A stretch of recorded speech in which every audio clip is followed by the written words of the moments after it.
ഒരു പ്രതിയെ ശിക്ഷിക്കാൻ കഴിഞ്ഞില്ലെങ്കിലും ഒരു നിരപരാധി ഒരിക്കലും ശിക്ഷിക്കാൻ പാടില്ല എന്നാണ് നമ്മുടെ നിയമപുസ്തകം പറയുന്നത്. എന്നാൽ ചില സാറന്മാരുടെ ചെയ്തി കൊണ്ട് നടക്കുന്നതോ? മാല കാണാനില്ലെന്നും പറഞ്ഞ് ഒരു പരാതി തിരുവനന്തപുരം പേരൂർക്കട പോലീസ് സ്റ്റേഷനിൽ ലഭിക്കുന്നു. പരാതി കിട്ടേണ്ട താമസം നമ്മുടെ നിയമപാലകർ പ്രതിയെ പിടിക്കാൻ ചാടി പുറപ്പെടുന്നു. അതിൻ്റെ ഫലമായി ഒരു പ്രതിയെ കിട്ടി. ഒരു ദളിത് യുവതി. തിരിച്ചും മറിച്ചും ചോദ്യം ചെയ്തിട്ടും അനുകൂലമായ ഒരു ഉത്തരവും പോലീസിന് കിട്ടിയില്ല. രാത്രി കനക്കുമ്പോഴും ചോദ്യം ചെയ്യൽ തുടർന്നുകൊണ്ടേയിരുന്നു. താൻ കള്ളിയല്ലെന്ന് വീട്ടുടമസ്ഥയുടെയും പോലീസുകാരുടെയും കാല് പിടിച്ചു പറഞ്ഞു ബിന്ദു. ടോപ്പൊക്കെ മാറ്റിയിട്ട് എന്നെ പരിശോധിച്ചു. ഞാനല്ല തെറി വിളിച്ചല്ല, SI ആണ് വിളിച്ചത്, SI പ്രസാദ്. ഞാൻ കൂടി കേട്ടിട്ടില്ല, അങ്ങനത്തെ ചീത്തകളൊന്നും ഞാൻ കേട്ടിട്ടില്ല. കസ്റ്റഡി വിവരം കസ്റ്റഡിയിൽ എടുക്കപ്പെട്ടയാൾ ആവശ്യപ്പെടുന്നവരെ അറിയിക്കണമെന്നാണ് നിയമം. ബിന്ദു കേണപേക്ഷിച്ചിട്ടും വീട്ടിലറിയിച്ചില്ല.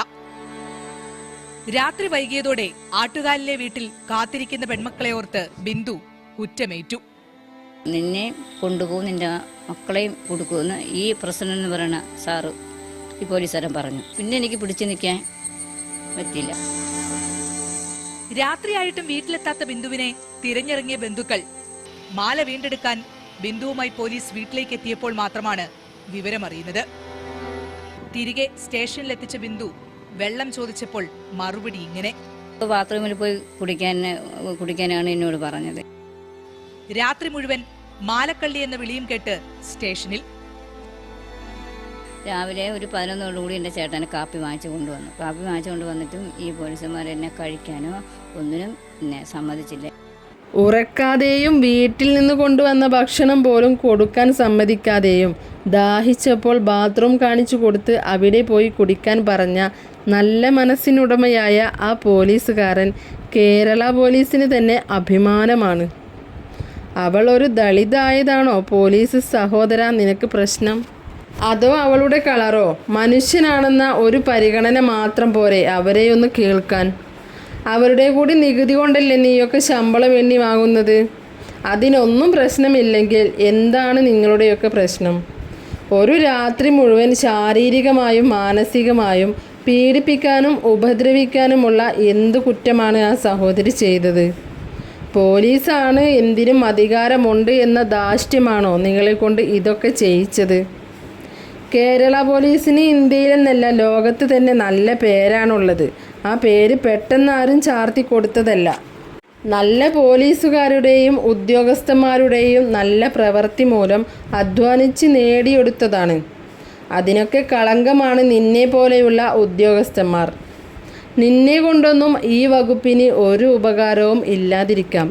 എന്നാൽ ഉള്ള നല്ല പേര് നീയായിട്ട് കളഞ്ഞു കുളിക്കാതിരുന്നാൽ മതി. പേരൂർക്കട SI ആയ I പ്രസാദാണ് പ്രതി എന്ന് ആരോപിച്ച ബിന്ദുവിനോട് വളരെ മോശ രീതിയിൽ പെരുമാറിയത് എന്നാണ് ബിന്ദു ആരോപിക്കുന്നത്.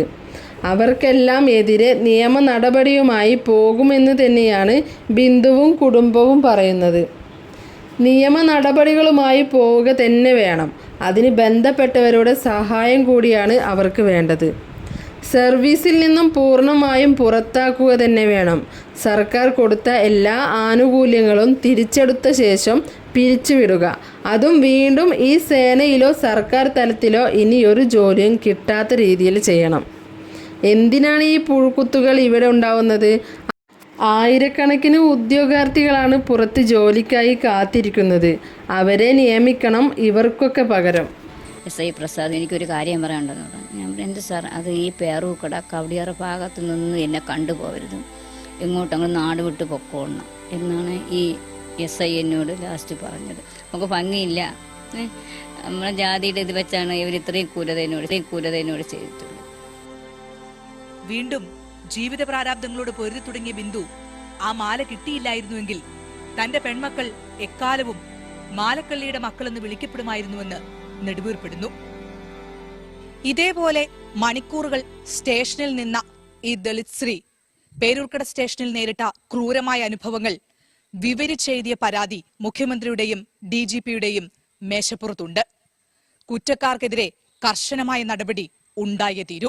മാല നഷ്ടപ്പെട്ട പരാതിയിലാണ് നെയ്യാറ്റിൻകര സ്വദേശി ബിന്ദുവിനെ കഴിഞ്ഞ മാസം 23-ന് പേരൂർക്കട പോലീസ് കസ്റ്റഡിയിലെടുക്കുന്നതും ഈ സംഭവങ്ങളെല്ലാം നടക്കുന്നതും. 2 പെൺകുട്ടികളും ഭർത്താവും അടങ്ങുന്നതാണ് ബിന്ദുവിൻ്റെ കുടുംബം. ചെയ്യാത്ത തെറ്റിന് മണിക്കൂറോളം പീഡിപ്പിച്ച ശേഷം അപമാനിച്ച് പോലീസ് സ്റ്റേഷനിൽ നിന്നും പറഞ്ഞുവിട്ടത് ആ കുടുംബത്തിന് താങ്ങാവുന്നതിനും അപ്പുറത്താണ് വേദനിച്ചത്.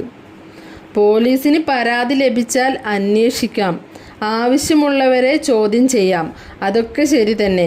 പക്ഷേ ബിന്ദു ആരോപിക്കുന്ന തരത്തിലുള്ള പീഡനങ്ങളും അപമാനിക്കലും നടക്കാൻ പാടുള്ളതാണോ? അതാണ് കേരള സമൂഹം ചോദ്യം ചെയ്യുന്നത്. റാപ്പ് ഗായകൻ വേടൻ എന്ന വ്യക്തിയെ ജാതിയുടെ പേരിൽ അപമാനിക്കാൻ ശ്രമിച്ചപ്പോൾ ഈ ജനങ്ങൾ തന്നെയാണ് വേണ്ട വിധത്തിൽ പ്രതികരിച്ചത്.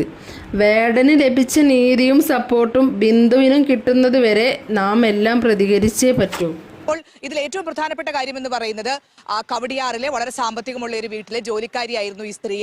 ആ അവിടുത്തെ ജോലിയുടെ കൂലി കൊടുക്കുന്നതിന് വേണ്ടിയിട്ട് പോലീസ് സ്റ്റേഷനിലേക്ക് വിളിപ്പിക്കുകയാണ്. അപ്പോൾ അവർ ചെയ്തതിന്റെ കൂലി അവരെന്തോ പോലീസ് സ്റ്റേഷനിൽ ഏൽപ്പിച്ചിട്ടുണ്ട് എന്ന് പറഞ്ഞു വിളിച്ചപ്പോൾ അത് മാത്രം വിശ്വസിച്ചുകൊണ്ട് പോലീസ് സ്റ്റേഷനിലേക്ക് ആ സ്ത്രീ ചെല്ലുകയാണ്. അപ്പോൾ അങ്ങനെ ചെല്ലുന്ന ആ സ്ത്രീയോട് പിന്നീട് കാണിക്കുന്നതൊക്കെ മനസാക്ഷിയെ മരവിപ്പിക്കുന്ന ക്രൂരതയാണ്. ഏറ്റവും പ്രധാനപ്പെട്ട അല്ലെങ്കിൽ ഏറ്റവും ഗുരുതരമായിട്ടുള്ള ഒരു വീഴ്ച എന്ന് പറയുന്നത് മാല എടുത്തിട്ടില്ല എന്ന് പറയുന്നു.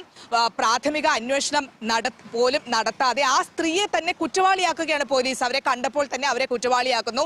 മാത്രമല്ല ഒരു സാമാന്യ മര്യാദ, നിയമം ഒരു വശത്ത് നിൽക്കട്ടെ, ഒരു സാമാന്യ മര്യാദയുണ്ട്. ഒരു സ്ത്രീയെ രാത്രിയിൽ പോലീസ് സ്റ്റേഷനിൽ നിർത്തുമ്പോൾ അവരുടെ വീട്ടിൽ അറിയിക്കുക എന്നുള്ള ഒരു സാമാന്യ മര്യാദയുണ്ട്. നമ്മുടെയൊക്കെ നാട്ടിൽ ഒരു 6 മണിക്ക് വീട്ടിലെത്തുന്ന ഒരു സ്ത്രീ 8 മണിയായിട്ടും 9 മണിയായിട്ടും വീട്ടിലേക്ക് എത്തുന്നില്ലെങ്കിൽ മക്കളും വീട്ടുകാരും ഒക്കെ എത്രത്തോളം പേടിക്കും. അവർ കേണു പറഞ്ഞു അവരുടെ വീട്ടിലൊന്ന് അറിയിക്കാൻ. അത് നിയമമാണ്. കസ്റ്റഡിയിൽ എടുക്കുന്ന ഒരാൾ ആരെ അറിയിക്കണമെന്ന് പറഞ്ഞാൽ, അത് ഭർത്താവിനെയോ വീട്ടുകാരെയോ മക്കളെയോ പരിചയക്കാരെയോ ആരെ അറിയിക്കണമെന്ന് പറഞ്ഞാലും ഈ കസ്റ്റഡി വിവരം അറിയിക്കണം എന്നുള്ള നിയമമുണ്ട്. പക്ഷെ അവിടെ ഗുരുതരമായ വീഴ്ചയാണ് പോലീസിന്റെ ഭാഗത്തു നിന്ന് ഉണ്ടാകുന്നത്. പിന്നീട് അവരെയും കൊണ്ട് വീട്ടിലേക്ക് പോവുകയാണ്. മാത്രമല്ല അവർ പറയുന്നുണ്ട്, ഭീഷണിപ്പെടുത്തി പലവട്ടം മക്കളെ കേസിൽ കൊടുക്കുമെന്ന് പറഞ്ഞു. 2 പെൺമക്കളാണ്, 15 17 വയസ്സുള്ള 2 പെൺമക്കളാണ് ആ സ്ത്രീക്കുള്ളത്. ആ മക്കളെ കൂടി കേസിൽ കൊടുക്കുമെന്ന് പറഞ്ഞപ്പോൾ അവർക്ക് പിന്നീട് പിടിച്ചു നിൽക്കാനായില്ല എന്ന് എന്റെ മുമ്പിൽ ഇരുന്നവർ പൊട്ടിക്കരഞ്ഞുകൊണ്ട് പറഞ്ഞു. ജോലി ചെയ്യുന്ന വീട്ടിലെ മാല നഷ്ടപ്പെടുക, ആ വീട്ടുകാർ പോലീസിൽ പരാതി നൽകുക, അന്വേഷണ വിധേയമായി ജോലിക്കാരിയെ കസ്റ്റഡിയിൽ എടുക്കുക, ഇതൊക്കെ സ്വാഭാവികമായി നടക്കേണ്ടത് തന്നെയാണ്. ജോലി കഴിഞ്ഞ് ബസ് കാത്ത് നിൽക്കുമ്പോൾ ബിന്ദുവിനെ സ്റ്റേഷനിലേക്ക് വിളിപ്പിക്കുന്നു. ആ വിവരം വീട്ടുകാരെ പോലും അറിയിക്കാതെ ചോദ്യം ചെയ്യൽ തുടരുന്നു. കുറ്റം സമ്മതിച്ചില്ലെങ്കിൽ വീട്ടിലുള്ള എല്ലാവരെയും കള്ളക്കേസിൽ അകത്താക്കുമെന്ന് പോലീസ് ഭീഷണിപ്പെടുത്തുന്നു. എന്നിട്ടും ബിന്ദു തളർന്നില്ല. മാലക്കള്ളി എന്ന പേര് ചാർത്തിയ ബിന്ദുവിനെയും കുടുംബത്തെയും കള്ളി എന്ന പട്ടം ചാർത്തി പോലീസ് അഭിമാനം കൊണ്ട് നിൽക്കുമ്പോഴാണ് അടുത്ത ട്വിസ്റ്റ് ഉണ്ടായത്. കാണാതെ പോയ മാല ഉടമസ്ഥന് തിരിച്ചു കിട്ടി. ആ മാല എവിടെയായിരുന്നു, എങ്ങനെയായിരുന്നു കാണാതെ പോയത്, എന്തടിസ്ഥാനത്തിലാണ് ഒരാളെ അവർ പ്രതിയെന്ന് ആരോപിച്ചത് എന്നെല്ലാം പോലീസ് അന്വേഷിച്ചോ ആവോ? അതൊക്കെ അന്വേഷിച്ചു ബിന്ദുവിനെ മനഃപൂർവ്വം കൊടുക്കാനോ പേരിന് കളങ്കം വരുത്താനോ ഉള്ള പദ്ധതി ആയിരുന്നെങ്കിൽ പരാതിക്കാർക്കെതിരെ മതിയായ വകുപ്പുകൾ ചേർത്ത് പോലീസ് കേസെടുക്കണം. എപ്പോഴും ഒരു സംഭവം ഉണ്ടായാൽ നമ്മളൊക്കെ പറയാറുണ്ട്, ഇനി ആർക്കും ഇങ്ങനെ ഉണ്ടാവരുത് എന്ന്. എന്നാൽ വീണ്ടും അത് ആവർത്തിക്കുന്നത് എന്തുകൊണ്ടാണെന്ന് അന്വേഷിച്ച് അത് ശരിയാക്കണം. എപ്പോഴും നമ്മൾ പറയുന്നത് പോലെ ഇനിയൊരു ബിന്ദു ഉണ്ടാവാതിരിക്കാൻ നീതി കിട്ടണം, ബിന്ദുവിനും കുടുംബത്തിനും.